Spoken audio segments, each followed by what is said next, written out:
Chapter 1. And the old manor stood on the edge of the moor like a gnarled finger pointing accusingly at the sky.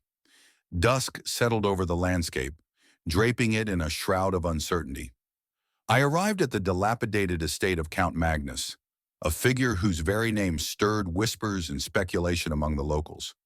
The villagers eyed me with a mix of pity and dread, as if I were a moth drawn to the flame of their darkest fears. "Stay away from that place," one elderly man warned, his voice trembling. "Count Magnus was a monster, and his legacy is steeped in blood." "I'm sure it's just superstition," I replied dismissively, trying to mask the flicker of unease that gripped my stomach. But as I crossed the threshold, the air thickened with an oppressive weight, and the shadows danced unsettlingly in the corners of my vision. The interior was a mausoleum of forgotten grandeur. Dust motes floated lazily in the last light, filtering through cracked windows. I wandered through the neglected rooms, each holding remnants of a life steeped in darkness. Portraits lined the walls, their eyes following me with a hunger I could not comprehend. In one, Count Magnus himself glared down at me, his features twisted into a grotesque grin that sent a shiver racing down my spine. I found a journal tucked away in the library, its pages yellowed and brittle. The entries were penned in a frantic hand, detailing the Count's obsession with an ancient ritual, a dark invocation that promised power, immortality, and a price that was all too human. As I read, the words seeped into my mind, filling it with an insatiable curiosity and a growing dread. The townsfolk had whispered of disappearances linked to Magnus, of children who ventured too close to his domain, never to return. The sun dipped below the horizon, and I lit a candle, the flickering flame casting grotesque shadows that leapt across the walls.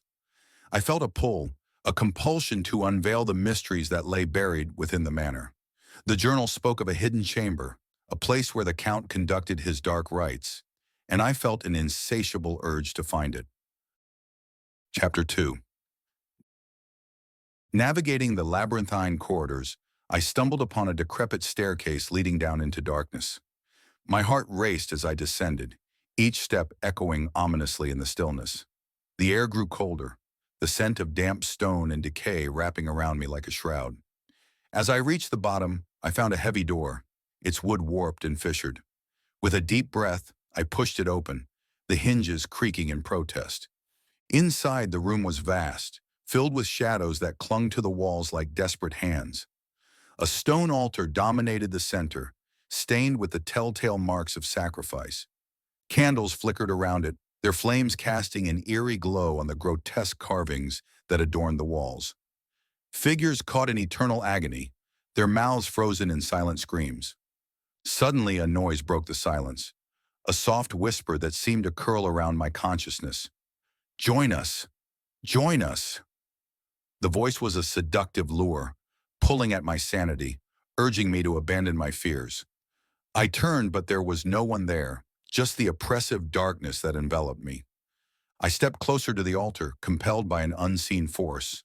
Bloodstains told stories of lives extinguished, their essence used to fuel the Count's dark ambitions. I shivered as the realization hit me.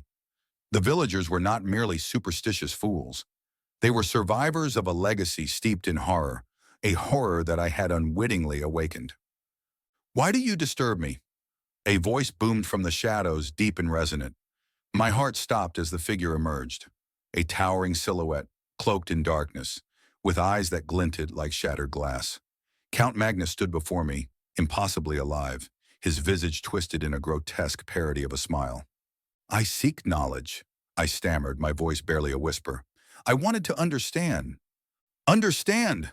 he echoed, laughter rumbling from his chest like thunder.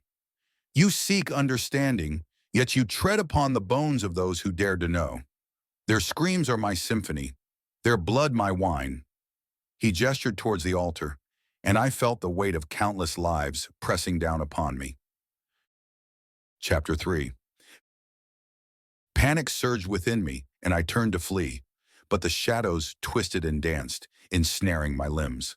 The Count's laughter filled the chamber, a cacophony of madness that reverberated in my mind. "You cannot escape what you have awakened. You will join them, become part of the melody." I fought against the darkness, clawing at the air as tendrils of shadow coiled around my throat, squeezing the breath from my lungs. In a desperate act, I grabbed a nearby candle. Its wax dripped and hardened, like the remnants of lives lost. I hurled it at the Count, flames illuminating his face for an instant, a mask of rage and hunger. The candle shattered against the altar, igniting the blood-soaked remnants of the past. Flames licked at the walls, consuming the darkness. Screams filled the air, not just from me, but from those long gone, their anguished cries rising like a choir of the damned. "Fool!" Count Magnus roared, the shadows coalescing around him, forming a grotesque shield. "You think you can destroy me? I am eternal." But as the fire spread, the shadows began to wither, their grasp loosening. I seized my chance and bolted for the door, collapsing in a heap as I burst into the hallway. The manor trembled, a living entity in its death throes, the walls groaning as they succumbed to the flames. Behind me, the Count's voice echoed, a twisted lamentation. "You cannot escape the darkness within. It is a part of you now." I staggered into the night, the cool air hitting my face like a slap. The villagers watched from a distance, their faces a mixture of horror and relief. I fell to my knees, gasping for breath as the flames illuminated the manor, a beacon of destruction.